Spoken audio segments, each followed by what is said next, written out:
எப்ப பார்த்தாலும் ஸ்டாலின் பேசுறார். எடப்பாடி பழனிசாமி பாரதிய ஜனதா கட்சியோட கூட்டணி வச்சுட்டார். வச்சா என்ன தப்பு? உனக்கே எரியுது, உனக்கே எரியுது. நாங்க யாரோட வேணாலும் கூட்டணி வைப்போம்.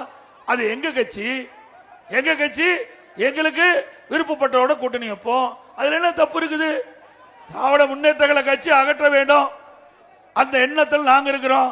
பாரதிய ஜனதா கட்சி ஊழல் நிறைந்த திமுக கட்சி அகற்ற வேண்டும், அவர்கள் அந்த எண்ணத்தில் இருக்கிறாங்க. 2 பேரும் கூட்டணி அமைச்சோம். அந்த கூட்டணி அமைச்சதிலிருந்து ஸ்டாலின் அப்படியே அப்செட் ஆயிட்டார்.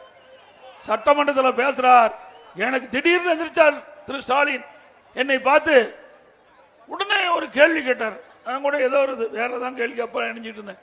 உடனே என்னங்க நீங்க திடீர்னு போய் பாரதிய ஜனதா கட்சியோட கூட்டணி வச்சுட்டீங்க, நீங்க தான் கூட்டணியை வைக்க மாட்டோம்னு சொல்லிட்டு இருந்தீங்களே, எதுக்கு திடீர்னு கூட்டணி வச்சுட்டீங்க? அது 2030 வரைக்கும் கூட்டணி வைக்க மாட்டேன்னு சொன்னீங்க, இப்ப எதுக்கு வச்சுன்னு சொன்னா எனக்கு ஒன்றும் புரியல.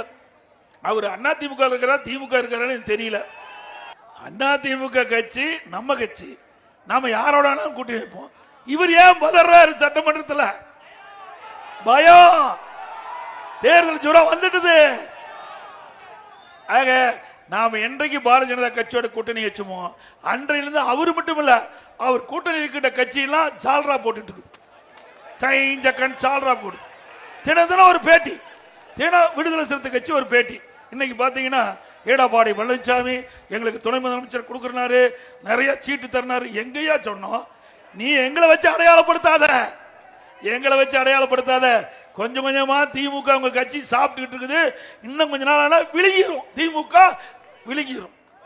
கம்யூனிஸ்ட் கட்சி அங்க இருக்கிறவர் சொல்றார், திரு சண்முகம் சொல்றார், ஒரு போராட்டத்தில் கலந்துக்கிட்டு நிருபர் கேள்வி கேட்கிறாங்க. திமுக அரசாங்கம் 98% அவர் கொடுத்த வாக்குறுதி நிறைவேற்றப்பட்டதுன்னு அவர் கேட்கிறாரு. எங்கேயும் நிறைவேற்றினாங்க இல்லையே, நிறைவேற்றினாங்க, எதுக்கு போராட்டம் பண்றாரு? யாரு? கூட்டணி கட்சியில் அங்கம் வைக்கின்ற கம்யூனிஸ்ட் கட்சி அந்த கேள்வி கேட்குது.